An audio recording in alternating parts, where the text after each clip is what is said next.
നിലമ്പൂർ നിയമസഭാ ഉപതെരഞ്ഞെടുപ്പിൽ CPIM രംഗത്തിറക്കാൻ ശ്രമിക്കുന്നത് എം സ്വരാജിനെയാണ്. എം സ്വരാജിൻ്റെ രാഷ്ട്രീയ പോരാട്ടം നോക്കിയാൽ നമുക്കറിയാം. അദ്ദേഹം തൃപ്പൂണിത്തറയിൽ വന്ന് കെ ബാബുവിനെ പരാജയപ്പെടുത്തിയതിനു ശേഷം വലിയ തോതിൽ അഹങ്കാരമുണ്ടായിരുന്നു. അദ്ദേഹം എന്തോ വലിയ കാര്യം ചെയ്തതുപോലെയായിരുന്നു.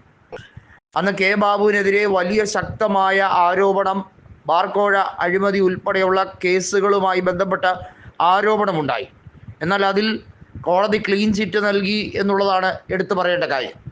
കെ ബാബുവിനെ തളർത്തിക്കളയാം എന്നുള്ള ഒരു ദീർഘവീക്ഷണവുമായാണ് CPIM ഇടതു ലോബികളും അതിശക്തമായ ശ്രമം നടത്തിയത്.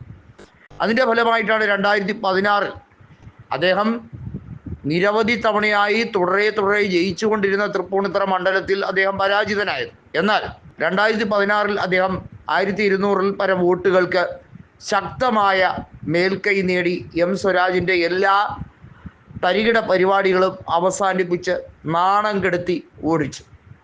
അതോടുകൂടി എം സ്വരാജിൻ്റെ രാഷ്ട്രീയ ഭാവി തുലാസിലാവുകയായിരുന്നു.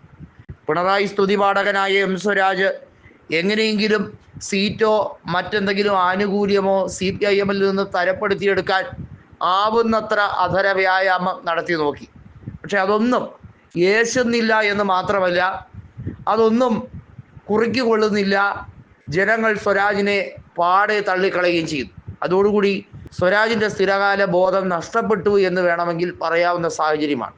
സമനില തെറ്റിയ ഒരു മനുഷ്യനെ പോലെയായിരുന്നു പിന്നീട് സ്വരാജിൻ്റെ രീതികൾ. അദ്ദേഹം ഇപ്പോൾ നിലമ്പൂരിൽ സ്ഥാനാർത്ഥിയാകുമെന്ന് ഏറെക്കുറെ ഉറപ്പിച്ചിരിക്കുന്ന രാഷ്ട്രീയ സാഹചര്യമാണ്. ഏതായാലും തോൽക്കാൻ ഒരു നേർച്ച കോഴിയെ കൊണ്ടുവന്ന് CPM നിർത്തുന്നതിൽ നല്ല കാര്യം എന്ന് തന്നെയാണ് KPCC അധ്യക്ഷനായ K സുധാകരൻ പറയുന്നത്.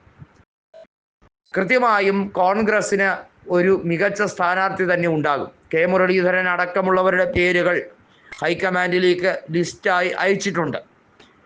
കൃത്യമായി നമുക്കറിയാവുന്ന കാര്യം, നിലമ്പൂർ നിയോജക മണ്ഡലം കോൺഗ്രസിൻ്റെ ശക്തി ദുർഗങ്ങളിൽ ഒന്ന് തന്നെയായിരുന്നു.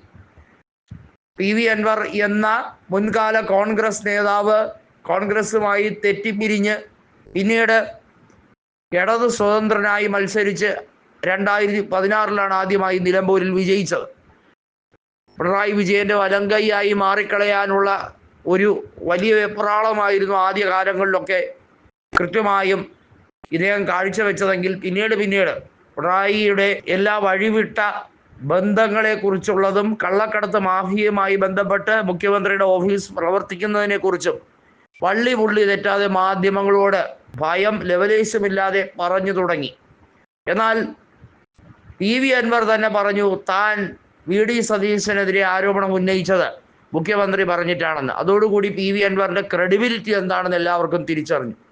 ഒരു രാഷ്ട്രീയ ക്രെഡിബിലിറ്റിയും ഇല്ലാത്ത, താൻ പറയുന്ന വാചകം മാറ്റി തിരുത്തി പറയുന്ന ഒരു നേതാവായി PV അൻവർ തരം താഴ്ന്നു.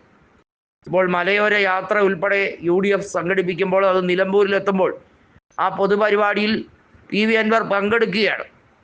തീർച്ചയായും അദ്ദേഹത്തിൻ്റെ അപജയങ്ങളെ തെറ്റിതിരുത്തി സന്ദീപ് വാര്യരൊക്കെ വന്നതുപോലെ UDF-ൽ സ്ഥാനമോഹമല്ലാതെ കൃത്യമായി കർമ്മനിരതനായി പ്രവർത്തിച്ചാൽ തീർച്ചയായും അദ്ദേഹത്തിന് മേൽഗതി ഉണ്ടാകും എന്ന് തന്നെയാണ് VD സതീശൻ പറയുന്നത്.